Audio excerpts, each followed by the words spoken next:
Okay, welcome to our first lecture, Network Economics. Today we're going to discuss a little bit what are the basic ideas in network economics and some of the basic ideas on how we can talk about networks. So what is a social network? If you think about, we have a world population of about 7 billions, but we only interact with a small fraction of those billions. We may interact with people for different reasons. We may have friends or family ties, more personal reasons. We may have more business-like connections. We may interact with people because we're sitting with them in the same class. We may interact with people because we're in the same job, and so on. And so the people that we're connected with, that we have interaction with in the society, are relatively small as opposed to the whole population. Those are our neighbors in the social network, and that whole kind of structure of relationships is what we call the social network. Social networks are important because they affect economic outcomes. They may affect about which job opportunities we hear. We may hear about a job from a friend or from an acquaintance. The way our friends think about politics may affect our own views, maybe for a desire to not disagree with our friends, maybe because of the information or the arguments that our friends do hear from them. What kind of goods and services we consume may be affected by what our professional relationships. If all my work environment is using a certain computer program, I may be more likely to use that program.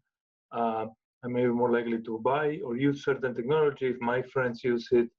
Also, in places where formal kind of financial institutions are not present, we get informal loans through our networks, as it is, as a form of insurance, perhaps. And so they have significant effects on the economy as well. They influence patterns of education, criminal activity, where we participate in microfinance, which hobbies we acquire. And there's also not only networks among people, there's also networks of institutions that are important, like the IMF is a network of countries, United Nations, trade agreements form a network. We've heard about where the US and China are going to have a bilateral trade agreement, healthy relationship or not, and that may have impacts on other members like Canada and the rest of the world. Climate change, so the Paris Agreement, other international agreements like Bretton Woods, research and development may be affected, by networks of research collaborations, and so on. Now, how does the network structure affect economic decisions and outcomes? And what is the role of social network in spreading job opportunities, and how does this affect wages and unemployment? How is education influenced by the education of our neighbors in the network? Will the networks that form provide incentive for efficient economic activity? These are some of the important questions that we're going to be looking at. We also want to think about not only about how networks affect behavior, but also how the network form. What is the process by which networks form and develop? What happens when which relationships to build in a network becomes a strategic choice? So, for example, in the case of Fiorentine marriages, there is a strategic choice, or in a lot of the marriages throughout the Middle Ages between royal families, there was a strategic choice on forming alliances. Why is it that people tend to associate with other people who are similar in some dimension? Why is the social distance between people so small, the so-called idea of 6 degrees of separation, even in very large societies? So this is the idea that if you pick 2 people at random in the world, and if you look at what is the distance between them, as how many links, how many times, how many friends of friends you have to go through until you can reach them, that is relatively and surprisingly small. And we'll talk more about those issues. Okay. So here's an example, just mention a few real world examples to illustrate these ideas. The Medici's rise to power. So Medici, in the Italian Renaissance, which began in the 15th century in Italy, it was a cultural movement that impacted art, philosophy, science, and so on. And it was characterized by the Medici family's rise to power. Some of you may have seen the Netflix TV show about the Medici. And when we want to understand why is it that among all the families who were in the Italian Renaissance, powerful families, why is it that the Medici stood out as becoming the more powerful? And when we want to look at how much money they had or how much political influence they had, they didn't really stand, the Medici don't stand out compared to other families really. And so we really find a little bit of a puzzle of why is it that the Medici became the most powerful family. And so there's an analysis from a paper by Paget and Ansel where they look at the network of different marriage alliances. So here, each one of the dots is a family, and each one of the links means there's a marriage between, for example, Salviati and Medici. They have a marriage relationship. And so what we see here is that the Medici really form a very important point in this network, a node, as we will call them, because it has a kind of like a very central position. And there are other families which are important, but they're more kind of like in a niche, like perhaps Strozzi here are more in a niche here. The Medici, as we will see, they really are somehow central to this network, and that may help the position. This is kind of like a radical idea, very different to probably what you have encountered in other classes, which is that what explaining a social and economic outcome, in this case, the Medici's rise to power, is not any characteristic of the particular group, family, in this case, the Medici, but how the different families are interconnected through a network. And so what explains the rise of power is the role, is the place that the Medici occupy in this network structure, okay? We can also think about network of friendships. And one common aspect of social network is homophily. Homophily essentially means that we tend to associate with people of similar characteristics. For example, we may, if we are a Democrat, we may be more likely to make friends who are also Democrat, and things like that. And so here we have, by race, a network of friendship from high school, from the Ad Health data set, with only kind of strong friendships depicted. And we can see some clear homophily here, where the blue dots are black students and the yellow dots are white students. And you can see that most of the white dots, the yellow dots, are connected to another yellow dots. So that means most of the white students are friends with other white students. Most of the black students are friends with other black students. There's a few exceptions, like this pair here, where there is a black student and a white student who are friends. Another example is here. Here there's a Hispanic student that is friend with both black and white. But generally we have this feature of homophily, where most of the white students tend to be friends with white students. Most of the black students tend to be friends with black students. So network position and structure matters. How do people hear about jobs? Whether people should join a gang, so how likely it is, depends on what other of their friends are going to be doing, risk sharing, trade. There's a rich sociology literature on how networks influence behavior. So networks are in these simple examples, hopefully characterize the idea that networks matter, and we need a language to talk about the position in the network. And we want to discuss both global characteristics, like in the case of the Medici, how do we find the center of a network, also local, how many friends you have, may be important. So we immediately face a challenge from the point of view of the sheer complexity that networks have, because networks kind of grow in size very, very fast. And let me explain what I mean by that. So let's suppose that we have a group of 30 friends, and let's ask ourselves, how many different ways, how many different networks of friendship could arise out of these 30 people? And so let's look at the problem from a mathematical point of view. And so if we have 30 people, first let's ask ourselves, how many possible friendships are there? Well, you could choose, so first you have to essentially, it means how many pairs of people there are among 30 people. So you have 30 choices for the first person.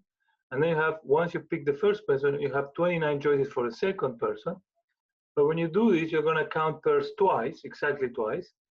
And so one time, as an example, one time when you pick one first and 3 second, and then when you pick 3 as your first choice, you pick 1 as a second, both of those times is a friendship between 1 and 3, or 3 and 1. Since we don't care, we divide by 2. And so we get that the total number of possible friendships, possible pairs of friends among 30 people is 435. That's a relatively small, easy to manage number. Now, the question here is how many possible networks of friends we can have. And when you have a network of friends, now each friend, each network could be present or not. So imagine if you're trying to count all of these networks, first you have to choose whether the first possible friendship between 1 and 2, let's say John and Robert, are they going to be friends or not? Well, that gives you 2 possible networks, one where they are, one where they aren't. And then for that choice, you think about that's one branch on a tree. So there's 2 possibilities for that. Then there's 2 possibilities for where the next pair is going to be, whether John and Mary are going to be friends. And there's going to be 435 of all of those choices that you have to make. And so the total number of networks is 2 times 2 times 2, 435 times, or 2 to the 435th power. Now, that's a huge number. Estimates in physics suggest there is no more than 2 to the 275 atoms in the universe. So this is sometimes referred to as the curse of dimensionality, how things explode so fast. When you're really sometimes just thinking about all possible networks is going to be very difficult because of the sheer amount of networks. And already with a very modest number of nodes, 30 nodes, the number of networks becomes a completely insanely big number. Imagine if you want to think about the number of possible networks among 7 billion people on planet Earth. That's really something beyond ridiculously large. Okay, and so we may have to deal with that one way or the other as we make our analysis. So let me start by introducing some very simple notation on ways we can represent networks, talk about networks. Hopefully this will help you as you read your papers and try to understand. So normally we have a set of nodes. It could be people, it could be neurons, it could be firms or governments, and so on and so on. And then we have a set of bilateral connections. What does it mean? It means a set of pairs, a set of relationships. So 1 may be a friend of 2 and 3, or 3 may be a friend of 4, and so on. And so a graph is defined by the set of nodes and then by a set of who is related with who in this graph. And we can always denote that by just listing the set of nodes. So here we have a very simple example. Here there will be 3 nodes, 1, 2, and 3. And the links who are present will be 1 and 2 are friends, and 1 and 3 are friends. So I can see already here there is a small typo because here it says 2, 3, but 2, 3 would be the line connected 2 and 3. That line is not present here. This network would actually be 1 and 2. So 1 is a friend of 2. That's what 1, 2 here says. And then 1 is a friend of 3. So we should have 1, 3 here. And that's what this link represents. 2 and 3 are not friends, and therefore 2, 3 should not be listed as one of the links present. Okay? Obviously, that's a mathematical way of describing this picture right here. Okay. Now, there's some variety of flavors in which networks come. The connection here may be 0, 1. So it may be you are either a friend or not a friend. 2 researchers have either written an article together or not written an article together. 2 people are friends on Facebook or not. Okay, those are binary 0, 1 arm-weighted type of connections. There's connections which have intensity. You may be more friends with others than with one person than with another. Perhaps measured by how much time you spend with them. Countries may be bonded by trade by a different amount. For example, the US and China may have a stronger bond because the trade is worth billions of dollars, whereas they may have a smaller trade relationship with a small country in Africa. And so even though the US trades with both, there is a more weight, more intensity to one than the other. And then there could be also a directionality. There's a lot of these relationships that are mutual relationships. For example, if you are my relative, then if you're related to me, I'm related to you. If you wrote a paper with me, I wrote a paper with you. If you're married with me, I'm married with you. Those are mutual relationships, but this is not true for everybody. For example, if let's think about family relationship. If you are my father, then I cannot be your father. So that would be a one-directional relationship. If both sides are not symmetric there. Citation, one paper may cite, so paper A may cite paper B, but paper B maybe doesn't cite paper A. Maybe paper A was written later than paper B. Following on social media is directed. Maybe I follow Michael Jordan's Twitter, but Michael Jordan doesn't follow mine. Okay? So this just tells you an idea of the variety in which networks can come up. And so there's different ways in which we describe. As we said, the simplest one is a list. Here we have a network of 4 nodes. So we list the 4 nodes, 1, 2, 3, 4. This could be people. We list them by name, John, Paul, and so on. And then the links here present are, 1 is a friend of 2, so 1, 2 is there. 1 is a friend of 4, so 1, 4 is there. 1 is not a friend of 3, so 1, 3 is not there. And then 2 is a friend of 1, where we already include that one. 2 is a friend of 4, so we have that listed there. And then 3 and 4 are friends as well. So this is a list of the friendships, and that we can always show with this graph. There's also other ways that can be useful or may appear in the papers you read, so I will mention them. A network can also be represented by an n by n matrix, which is called the adjacency matrix. This is useful in a variety of ways. And so we can define the entry of a matrix for the ith row and the jth column to be equal to 1 if I and j are connected. So what would be the adjacency matrix? Well, we look at the first row here, and we say, is 1 connected to itself? No, that's why we have a 0 here. Then the second entry is the first node connected to the second node. You see that they are, and so we have a 1 here.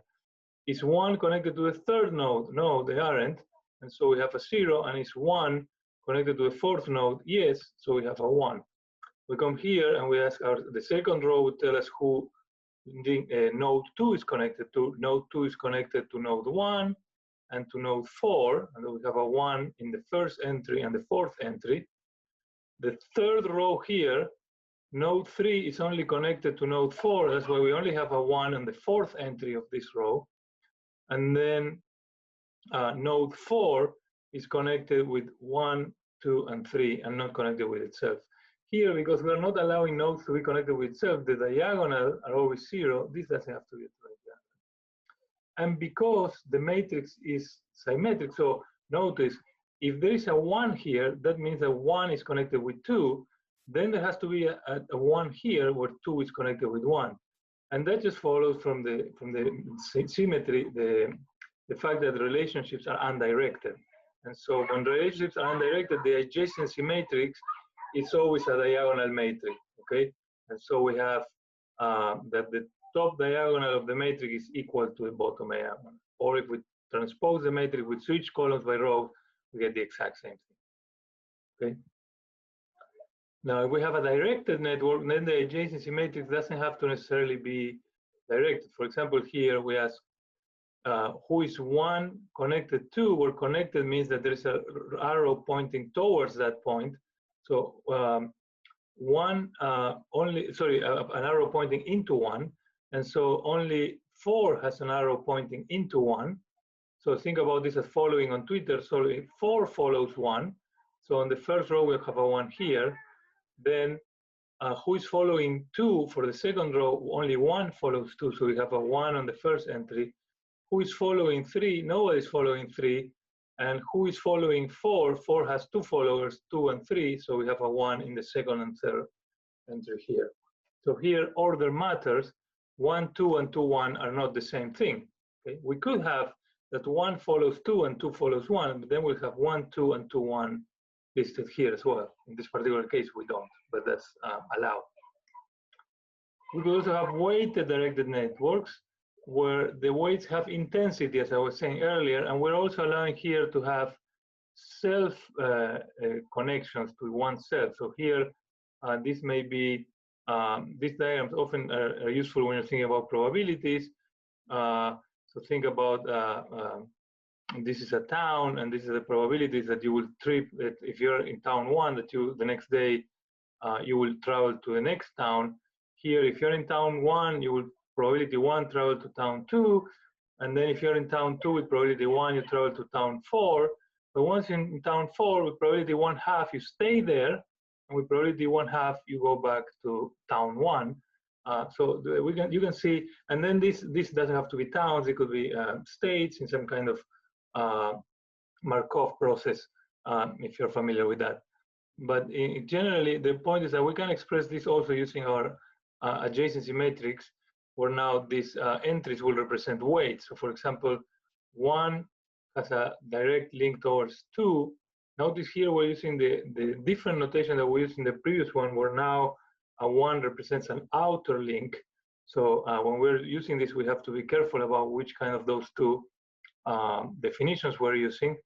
And then here in the second row, 2 has a 1 because 2 points to 4. Then in the third row, we look here, 3 has an hour link towards 4 worth 1/4, so in the fourth, and then you also have a self link of 3/4. So here the diagonals, 4 and 3 have self loops, and so we don't have to have a 0 entry here, we have the self loops, okay? Now, an important notion is the notion of a walk on a network. A walk on a network essentially means that you're going to take a walk going from one node to the other, and only being allowed to go through the links in the network. And we can write that as a sequence of essentially mathematically is a sequence of links that you will be using to travel, or you can write it as a sequence of nodes that you will be crossing as you travel. And the walk essentially means that you can walk around the network in whatever way you like, and you can come cross the same node more than once. Okay. So here's a little bit refinements of that idea. We can have a walk. If the walk only visits each node one time, then that's a path. A walk that has the same beginning and end is what we call a cycle. So a cycle is essentially you take a walk, you go for a nice run, and then you come back to your home, back where you started. And then the geodesic or short distance path is defined as the number of links. So if you want to go from link A to link B, how many hops do you have to make through the network? How many links do you have to cross? There might be more than one shortest path, but the length of the shortest path have to be the same, obviously. So here, for example, if we look at this undirected network, and the arrows denote a walk. Where is the walk? Let's say you start in 1 here, you walk from 1 to 2, then from 2 to 3, then from 3 you walk to 4, and from 4 you walk back to 2. So we can just denote that by listing the links that you will be crossing, 1, 2, 2, 3, 3, 4, 4, 2. We can also write it as the nodes you're going to be crossing as you walk. So you're going to start from 1, then you go to node 2, then you go to node 3, then you go to 4, and then you go back to 2. So these two are the same. W is not a path because you visit node 2 twice. If you stop here at 4, that would be a path. But since you go back to 2, that's not. It's not a cycle either because you start in 1, but you finish at 2. If instead of going from 4, if you go back to 2, you would go back to 1, that would be a cycle. Then the geodesic between node 1 and node 3 would be equal to 2 because the shortest path is either to go 1, 2, 2, 3 or 1, 4, 4, 3. Notice there's 2 shortest paths. They're both of length equal to 2. So the geodesic or the shortest distance between node 1 and node 3 is equal to 2. And you can see immediately when we're going to think about the kind of idea of 6 degrees of separation, how this may be a very important notion to think about what is the shortest distance between 2 people in a network how many kind of friendships do you have to go through until you can reach them. Now, here's a few examples for you to practice. Here we have a path and a walk. So here you go 1, 2, 3, 4, 5, 6, 7. So this is a path from 1 through 7. It's not the shortest path. The shortest path will be 1, 3, 7, but it's still a path. Here we have a simple cycle, 1, 2, 3, 1. Okay, you start in 1, you finish in 1.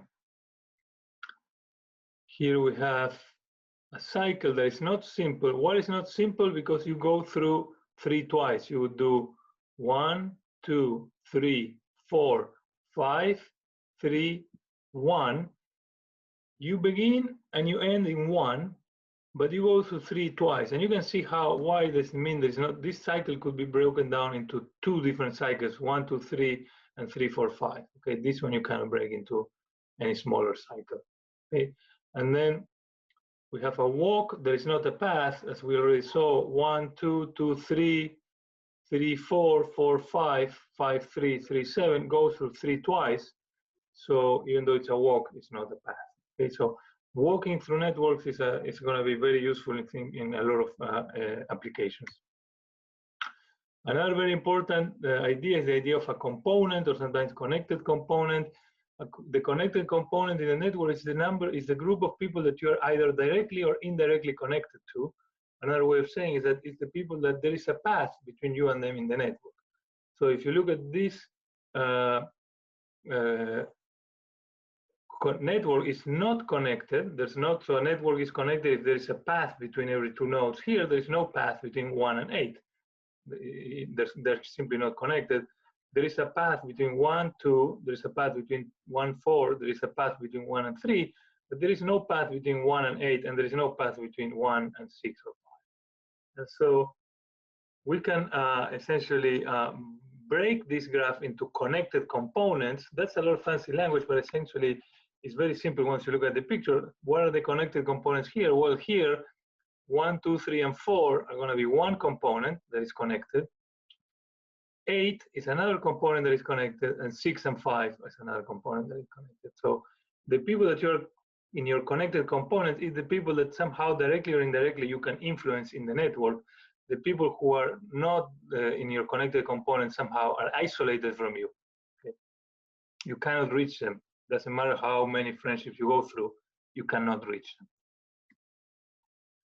This leads to a definition of the diameter of a network. The idea of distance is the length of the longest, shortest path in the network.